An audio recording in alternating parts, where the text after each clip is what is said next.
Hello दोस्तों, welcome to horror vibes. आज मैं आपको लाल चूज़ा यानी कि उल्लू डायन को देखे जाने की कुछ घटनाओं के बारे में बताने वाला हूँ। ये घटनाएं सुनने में बहुत ही ज़्यादा मिस्टीरियस और अजीब हैं, तो आप वीडियो को एंड तक ज़रूर देखिएगा। साथ ही अगर आप चैनल पर नए हैं और आपको हॉरर स्टोरीज और मिस्टीरियस स्टोरीज सुनना पसंद है तो आप हॉरर वाइब्स को सब्सक्राइब कर सकते हैं।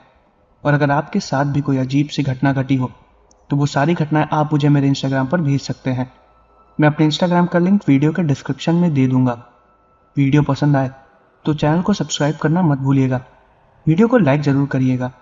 मुझे कमेंट करके ये भी बताइएगा कि आपको वीडियो कैसी लगी और मैं अगली वीडियो किस टॉपिक पर बनाऊँ। तो ज़्यादा टाइम न लेते हुए वीडियो करते हैं शुरू और खो जाते हैं अंधेरों में, अंधेरों में, अंधेरों में। लाल चूज़ा मैक्सिको में पाई जाने वाली एक डायन। कहा जाता था कि ये एकदम बड़े से उल्लू की तरह दिखती है। ये अपने रूप को भी बदल सकती है। कुछ लोगों ने इसको इंसानी रूप में देखा है और कुछ लोगों ने एक बड़े से उल्लू के रूप में। कई लोगों को तो ये इंसानी रूप में दिखाई दी है, जिसमें इसके नुकीले पंजे, बड़े बड़े पंख और सर उल्लू जैसा होता है, लेकिन शरीर थोड़ा बहुत इंसानों जैसा। और कई लोगों ने इसको बड़े से उल्लू की तरह भी देखा है। ये ज़्यादातर काला जादू करके अपनी शक्तियों को प्राप्त करती है। ये अपना शिकार छोटे बच्चों को और जानवरों को बनाती है। मेक्सिको में कई बार इसको देखा गया है और उसी से जुड़ी हुई कुछ घटनाएं मैं आज आप लोगों को बताने वाला हूं। तो ये थी उल्लू डायन के बारे में एक छोटी सी जानकारी। अगर आपको इससे जुड़ी और भी घटनाएं सुननी है तो मैंने वीडियो के डिस्क्रिप्शन में पुरानी वीडियोस के लिंक डाल रखे हैं। आप जाके वहां पर उन घटनाओं को सुन सकते हैं। अब मैं आपको सारी घटनाएं बताने वाला हूं। ये पहली घटना क्लेरा और उसके दो दोस्तों सैंटिनो और ब्रूनो के साथ घटी है। और अब आगे की घटना मैं आपको क्लेरा के पॉइंट ऑफ व्यू से बताऊंगा। मेरा नाम क्लेरा है और ये घटना हमारे साथ 1970 में घटी थी। मेक्सिको के ही एक आउटर जंगल में मैं और मेरे दो दोस्त साथ में कैंपिंग करने गए थे। हमारे साथ हमारे पेरेंट्स भी आने वाले थे, लेकिन कुछ वजह से वो लोग नहीं आ पाए, तो उन्होंने हम दोनों को कैंपिंग के लिए भेज दिया। ब्रूनो मेरा भाई था और सैंटिनो उसका दोस्त था। हम दोनों कैंपिंग के लिए मैक्सिकन फॉरेस्ट के थोड़ा आउटर में पहुंचे। वहां का नज़ारा बहुत ही ज़्यादा खूबसूरत था। वहां से पहाड़ और वादियां साफ साफ नजर आ रही थीं। हम पहले भी उस जगह पर कैंपिंग के लिए आ चुके थे और ज़्यादातर लोग वहां पर कैंपिंग के लिए आया करते थे, इसलिए हमने भी अपनी कैंपिंग के लिए वही जगह चुनी। जब हम वहां पर पहुंचे तो वहां पर बिल्कुल भी भीड़ नहीं थी। एक भी कैंप्स नहीं लगे हुए थे। हालांकि वो मौसम कैंपिंग के लिए बहुत ही ज़्यादा खूबसूरत था। उस वक्त वहां पर कोई क्यों नहीं आया मुझे बिल्कुल भी समझ में नहीं आया, लेकिन हमारे लिए अच्छा था। हमें वहां पर बहुत ही ज़्यादा शांति मिल रही थी। मैं खाने को प्रिपेयर करने लगी और सैंटिनो और ब्रूनो कैंप को सेटअप कर रहे थे। हम लोगों ने मिलकर 3 कैंप को सेटअप किया और फिर हम लोग बैठ के बातें करने लगे। उस वक्त दोपहर के शायद 4 या 5 बज रहे थे। सूरज धीरे धीरे ढलता जा रहा था और फॉरेस्ट में अंधेरा होता जा रहा था। चांद पूरा निकल रहा था और चांद की रोशनी में वो पहाड़ और भी ज़्यादा खूबसूरत और शांत लग रहे थे। हल्की फुल्की हवा भी चल रही थी। वहाँ का मौसम ऐसा हो गया था जैसे इस पूरी दुनिया में हम 3 लोगों के अलावा कोई हो ही ना। एकदम शांत और खामोश। हवा की भी चलने की आवाज़ हमें हल्की फुल्की सुनाई दे रही थी। इतनी शांति थी वहाँ। हम लोग फॉरेस्ट से थोड़ा आउटर में थे। जहाँ पर फॉरेस्ट ख़त्म होता था वहीं से पहाड़ों का एरिया चालू होता था। हम उसके बीच में ही थे और हम वहाँ से साफ साफ पहाड़ों को और जंगल को अलग अलग दिशाओं में देख सकते थे। जंगल पूरा अंधेरे से ढका हुआ था और वहीं दूसरी तरफ पहाड़ पे चांद की रोशनी पड़ रही थी, जो कि बहुत ही ज़्यादा खूबसूरत लग रही थी। हम तीनों लोग बैठे हुए थे। हम लोग एक दूसरे को बचपन से जानते थे और हमारी पढ़ाई भी साथ ही में हुई थी। हम तीनों लोग अपने स्कूल टाइम की बात कर करके जोर से हंस रहे थे। उस वक्त पूरे जंगल में हम ही तीनों की आवाज़ गूंज रही थी। हम तीनों लोग जंगल के साइड में खड़े होकर पहाड़ की तरफ देख के जोर जोर से अपना नाम चिल्ला के बुला रहे थे और हम तीनों लोगों की आवाज़ वादियों में जोर से गूंज रही थी। हम बार बार इसी चीज़ को रिपीट कर रहे थे। तभी हमें जंगल के अंदर से बहुत जोर से अचानक से एक उल्लू की चिल्लाने की आवाज आई और वो बहुत ही ज्यादा तेज थी। हम तीनों लोगों ने पहले भी उल्लू की आवाज सुनी है, पर इतनी तेज आवाज आज तक हमने कभी भी नहीं सुनी। ऐसा लग रहा था कि वो बहुत ज्यादा दर्द में है या फिर बहुत ज्यादा गुस्से में। वो आवाज जंगल के अंदर से आई थी। हम तीनों लोगों ने सोचा कि एक बार चल के उस उल्लू को देखा जाए, क्या पता वो किसी मुसीबत में हो तो हम उसकी मदद कर देंगे। हमें कुछ भी समझ में नहीं आ रहा था कि हम ऐसा क्यों कर रहे थे। हम तीनों लोग नशे में भी थे। ब्रूनो और सैंटिनो ने मुझसे चलने के लिए बोला। मैंने उन्हें मना किया। मैंने कहा कि जंगल में बहुत ही ज़्यादा अंधेरा है और शायद हमें नहीं जाना चाहिए, लेकिन उन्होंने बार बार मुझे चलने के लिए फोर्स किया, तो मैं भी चलने के लिए तैयार हो गई। हमें 2 बार उस उल्लू के चिल्लाने की आवाज़ आई थी, तो हमें ये तो पता था कि वो आवाज़ किस तरफ से आई है। हम तीनों लोग जंगल के अंदर अपनी अपनी टॉर्च लेके चले गए। वहाँ बहुत ही ज़्यादा अंधेरा था। ब्रूनो ने मुझे और सैंटिनो को शांत रहने के लिए बोला था। उसने कहा था कि ऐसा ना हो कि वो कहीं उड़ जाए या फिर हमसे डर के छिप जाए। हम धीरे धीरे जंगल के अंदर गए और बहुत ही धीमी आवाज में एक दूसरे से बात कर रहे थे। हमने काफी ढूंढा पर वो हमें नहीं मिला। सैंटिनो ने मुझसे कहा कि हम जंगल के काफी अंदर आ गए हैं, अब हमें वापस चलना चाहिए। हम दोनों लोगों ने उसकी बात मानी और जंगल के बाहर अपने कैंप की तरफ जाने लगे। तभी हमें वो आवाज दोबारा आई और इस बार हम वो आवाज सुन के पीछे की तरफ घूमे तो हमने देखा कि एक पेड़ के ऊपर एक उल्लू बैठा हुआ है। उस उल्लू को देख के हम तीनों लोग एकदम शांत हो गए। हालांकि वो हमारी तरफ नहीं देख रहा था, लेकिन उसका साइज बहुत ही ज्यादा बड़ा था। ऐसा लग रहा था कि कोई इंसान वहां पर बैठा हो। इतने बड़े पंख, बड़ी सी चोंच, उसके पंजे भी हमें साफ साफ दिखाई दे रहे थे। दरअसल उसकी बस हमें परछाई दिखाई दे रही थी। चांद की रोशनी की वजह से हमें उसकी परछाई एक उल्लू के फॉर्म में नजर आ रही थी, जो कि बहुत ही ज्यादा बड़ी थी।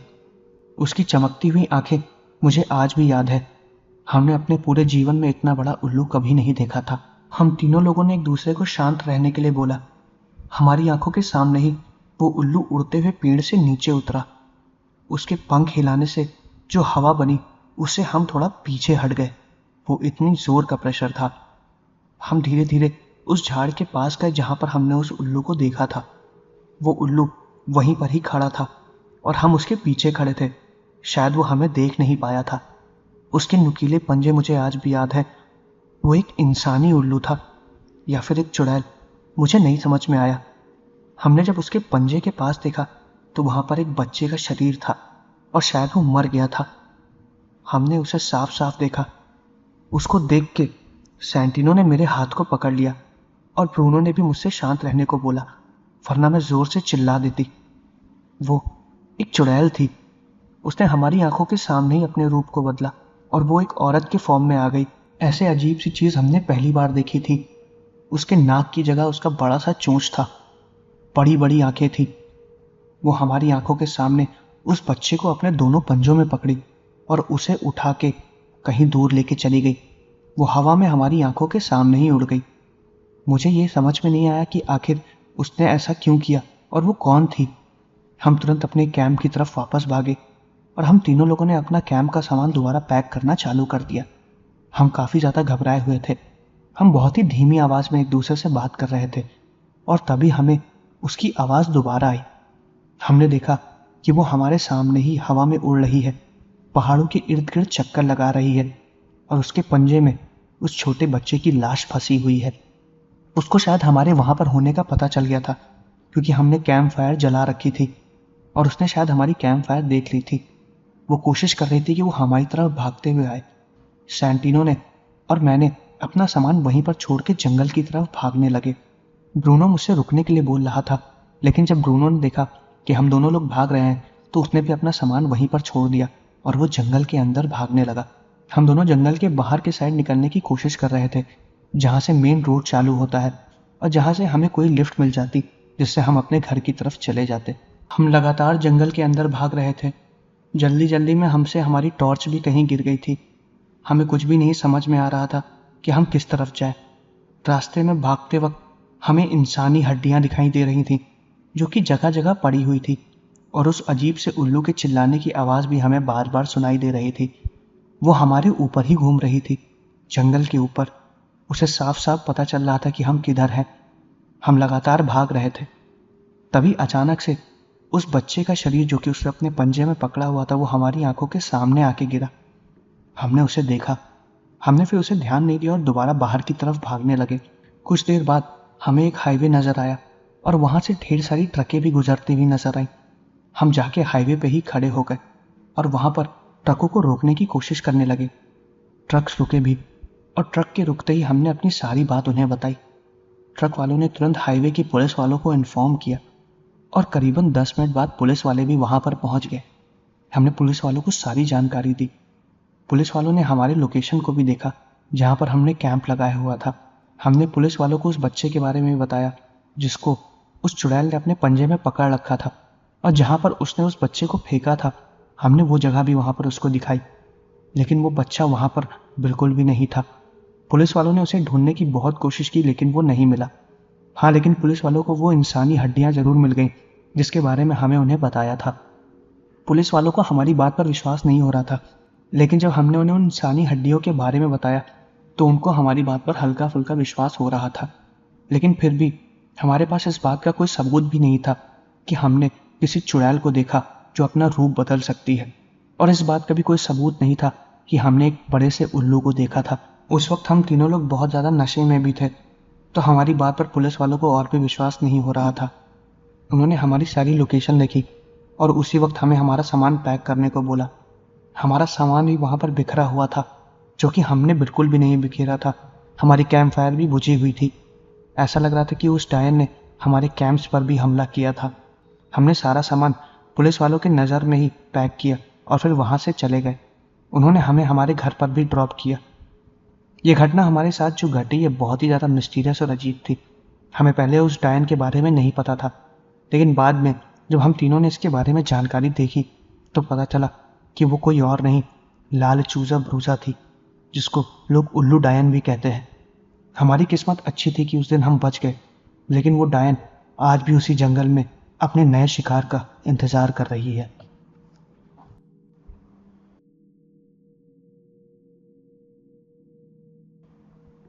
तो ये थी पहली घटना। अब मैं आपको दूसरी घटना बताने वाला हूँ। ये दूसरी घटना पाब्लो नाम के एक व्यक्ति के साथ घटी थी और मैं आपको अब घटना पाब्लो के पॉइंट ऑफ व्यू से बताऊंगा। मेरा नाम पाब्लो है। ये घटना मेरे साथ तब घटी थी जब मेरी उम्र करीब 23 साल की थी। मुझे ट्रक चलाना बिल्कुल नहीं आता था, लेकिन मैं हेल्पर था। मेरा ट्रक ड्राइवर जिसके साथ मैं पार्टनरशिप पे था, उसका नाम रूबिन था। उस दिन हमें एक सामान की डिलीवरी करनी थी। रूबिन की तबीयत बहुत ज़्यादा ख़राब थी, इसलिए वो आया नहीं था और वो काफ़ी ज़्यादा इम्पोर्टेंट सामान था। तभी मैंने एक दूसरे ट्रक ड्राइवर से बात की जिसका नाम एलेक्स था। एलेक्स और मैं रूबिन की जगह उस सामान को डिलीवर करने के लिए जा रहे थे।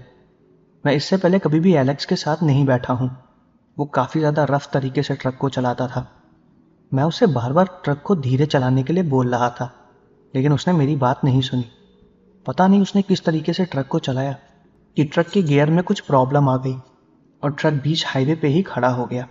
मैंने एलेक्स से बार बार बोला कि मैं तुम्हें बोल रहा था कि ऐसे ट्रक मत चलाओ, लेकिन तुमने मेरी बात नहीं मानी। वो पूरी गलती मेरे ऊपर ही थोपने लगा। मेरी उससे उसी वक्त बहुत गंदी बहस होने लगी। एलेक्स और मुझ में हाथापाई भी होने ही वाली थी, लेकिन तभी मैंने खुद को शांत किया क्योंकि बीच हाईवे पे पूरी ट्रक फंसी हुई थी और उसमें सामान लोडेड था। मैं बिल्कुल भी नहीं चाहता था कि किसी तरह की कोई भी दिक्कत खड़ी हो। मैंने एलेक्स को वहाँ से जाने के लिए बोला। मैंने उससे बोला कि अगर कर सकते हो तो मेरे लिए मदद ले आओ, मैं यहाँ पर बैठ के ट्रक को देख रहा हूँ।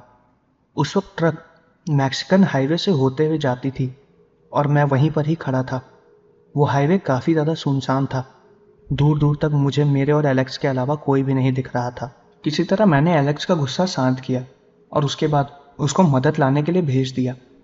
उस वक्त हमारे पास कोई भी मोबाइल फ़ोन वगैरह भी नहीं था जिससे हम किसी को भी मदद के लिए बुला सकें। हमें जहाँ पर डिलीवरी करने जाना था वो जगह अभी बहुत ही ज़्यादा दूर थी। हमें वहाँ पहुँचने में करीबन 3 से 4 घंटे लगने वाले थे। चिंता ना करने वाली बात तो ये थी कि इस हाईवे से अक्सर हर आधे घंटे में एक ना एक ट्रक तो निकला ही करता है। वो हाईवे ज़्यादातर हैवी ट्रकर्स यूज़ करते हैं सामान को जल्दी पहुंचाने के लिए, और वो हाईवे आगे मैक्सिको के अलग अलग कस्बों में जाके मिल जाता है। एलेक्स मदद लेने के लिए चला गया। उसने कहा कि अगर हाईवे पे कोई भी ट्रक मिलेगा तो वो उससे मदद लेकर ज़रूर आएगा। मैं तब तक यहीं ट्रक के पास खड़ा रहूं। मैंने उसकी बात मानी और फिर मैं उसका वहीं पर इंतज़ार करने लगा था। उसको गए हुए 1 घंटे से ज़्यादा हो चुके थे। मुझे पता भी नहीं कि आखिर अभी तक वो आया क्यों नहीं था। और उस वक्त मेरी किस्मत इतनी ख़राब थी कि हर आधे घंटे में गुजरने वाली ट्रक इस बार उस हाईवे से नहीं गुजर रही थी। कोई भी ट्रक उस हाईवे से नहीं गुजरी। मौसम भी धीरे धीरे खराब होने लगा था और हवा भी ज़ोर से चलने लगी थी। मुझे ऐसा लग रहा था कि शायद बारिश होने वाली थी। मैं चुपचाप जाके ट्रक के अंदर बैठ गया। उस पूरे सुनसान हाईवे पे मैं अकेला था। मैंने ट्रक्स की लाइट भी नहीं जला रखी थी और बहुत ज़्यादा अंधेरा था। मैं ट्रक के अंदर से बैठे हुए आगे की तरफ देख रहा था। मुझे पूरा हाईवे दिखाई दे रहा था। मैंने फिर ट्रक की पार्किंग लाइट को ऑन कर दिया ताकि अगर कोई भी छोटी मोटी व्हीकल या ट्रक इधर से निकल रही हो तो वो मदद के लिए रुक जाए।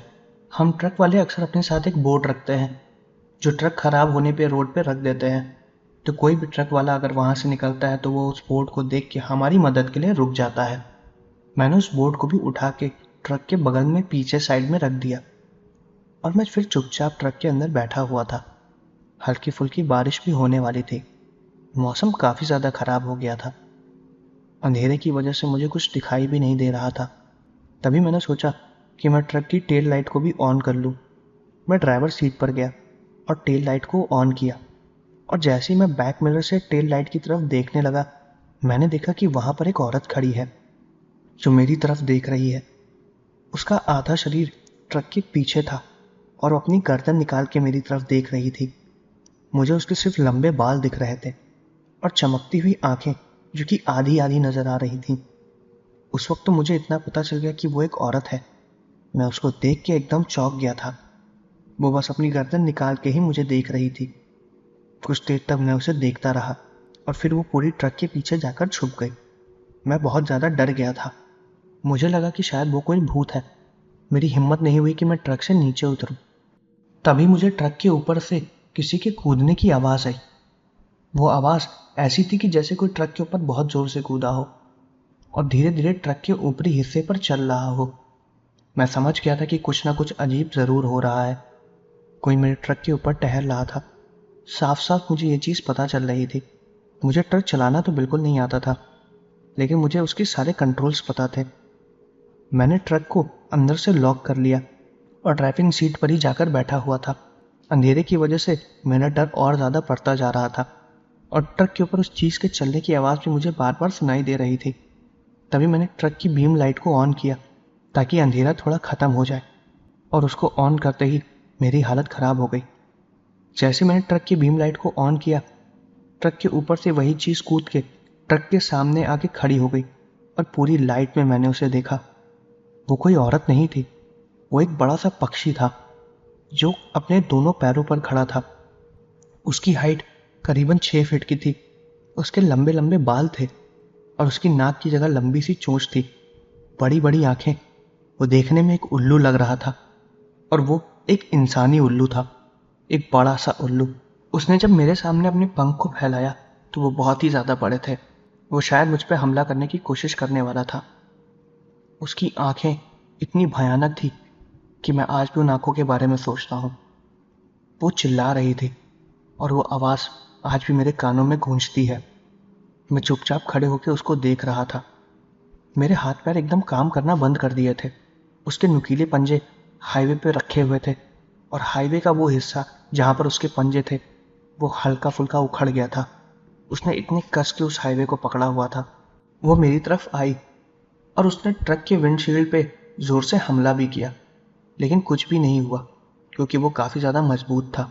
मैं काफ़ी ज़्यादा डर गया था। तभी मैंने ट्रक के बैक मिरर में देखा कि एक छोटी सी मिनी ट्रक मेरे बड़े से ट्रक की तरफ ही आ रही है। मैं तभी ट्रक से नीचे उतर गया और उस ट्रक की तरफ भागने लगा। मैंने ध्यान भी नहीं दिया कि वो क्रीचर मेरे पीछे आ भी रहा है या नहीं। वो ट्रक ठीक मेरे सामने आके रुक गई और मैंने उससे मदद मांगी। उस ट्रक वाले ने मेरे पीछे उस क्रीचर को भी देखा जो कि धीरे धीरे मेरी तरफ आ रहा था। उसने मेरी मदद की। उसने सही समय पर ट्रक रोका और मैं उसके अंदर बैठ भी गया।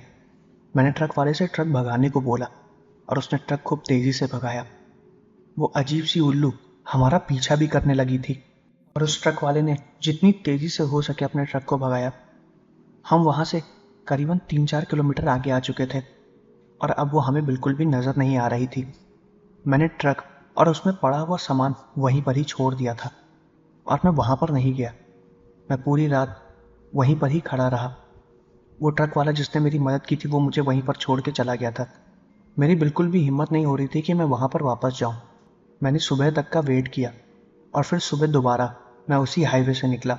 जब मैं वहां पर पहुंचा तो मेरी ट्रक वहीं पर ही खड़ी थी और एलेक्स जिसको मैंने मदद के लिए भेजा था वो अभी तक नहीं आया था। मैं दोबारा अपने ट्रक के पास गया और तब तक वहां पे और भी ट्रक्स आ रही थी। मैंने उन्हें रोका और उनसे मदद मांगी। उन्होंने फिर मेरी मदद की। मैंने उनके ट्रक पे रखी हुई सीढ़ियों से ट्रक के ऊपरी हिस्से को जाकर देखा तो वहां पर उस अजीब से उल्लू के पंजों के निशान बने हुए थे। साफ साफ उस ट्रक के ऊपर के हिस्से के पेंट उजड़े हुए थे। उसके बाद मैं ट्रक को किसी तरह गराज में लेके गया। मैंने एलेक्स की कंप्लेन भी की कि उसने मेरे से बहुत बुरी तरीके से बर्ताव किया और मेरी मदद के लिए भी नहीं आया। एलेक्स को हमारी कंपनी के जॉब से निकाल दिया गया। इस घटना के बारे में मैंने बहुत लोगों को बताया और ये घटना जो मेरे साथ घटी बहुत ही ज़्यादा अजीब थी। उस दिन अगर वो ट्रक वाला ना आता तो शायद मैं मर जाता और उसके बाद मैं कभी उस ट्रक वाले से मिला भी नहीं।